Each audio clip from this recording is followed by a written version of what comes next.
বছৰত অসম চৰকাৰৰ লগত আমি বহুত ধৰণে আন্দোলন আলোচনা বহুত কিবা কৰিছোঁ। কোনো দিনা তেওঁলোকৰ লগত কৰা আলোচনাই আমাক কিন্তু ফলৱতী একো নকৰিলে আৰু প্ৰত্যেকটো দিশতে আমাক কেৱল প্ৰতাৰণা কৰি গুচি গ'ল 5টা বছৰ।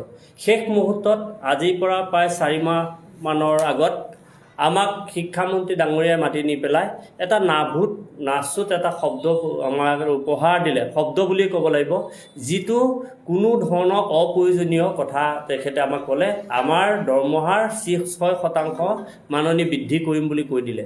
সেই 6% অৰ্থাৎ আমি যদি 12,000 টকা দৰমহা পাই আছোঁ, আমাক 720 টকা মাত্ৰ দিব, যিটো সময়ত তেখেতসকলে গাঁওবুঢ়াকে আৰম্ভ কৰি অংগনবাদী কেন্দ্ৰ বিভিন্ন লোকৰ দৰমহা গাঁথনি বৃদ্ধি কৰিছে, বিভিন্ন লোকৰ চাকৰি দি পেলাই চাকৰি দিছে।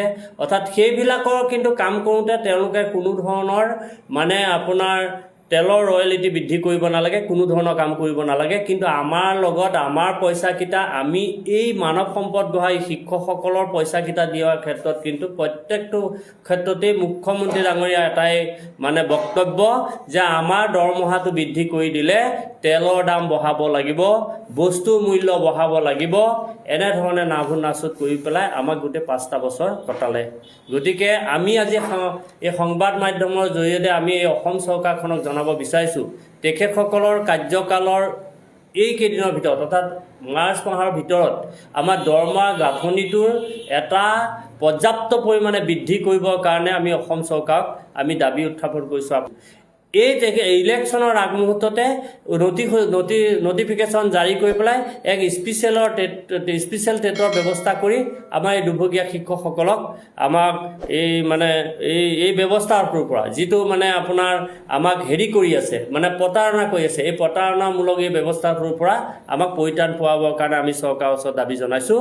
আৰু আমাৰ এই মাৰ্চ মাহৰ ভিতৰতে আমি আমাৰ দাবীসমূহ যদি উপযুক্তভাৱে ব্যৱস্থা গ্ৰহণ কৰা যদি কোনো ধৰণৰ চৰকাৰ পদক্ষেপ আমি নাপাওঁ, তেতিয়াহ'লে আগন্তুক ইলেকশ্যনৰ সময়ত যিসকল কেন্দ্ৰীয় মন্ত্ৰী আহিব, আমি শুনা পাইছোঁ অহা 13 মাৰ্চৰ দিনাখন প্ৰধানমন্ত্ৰী ডাঙৰীয়া অসমলৈ আহিব।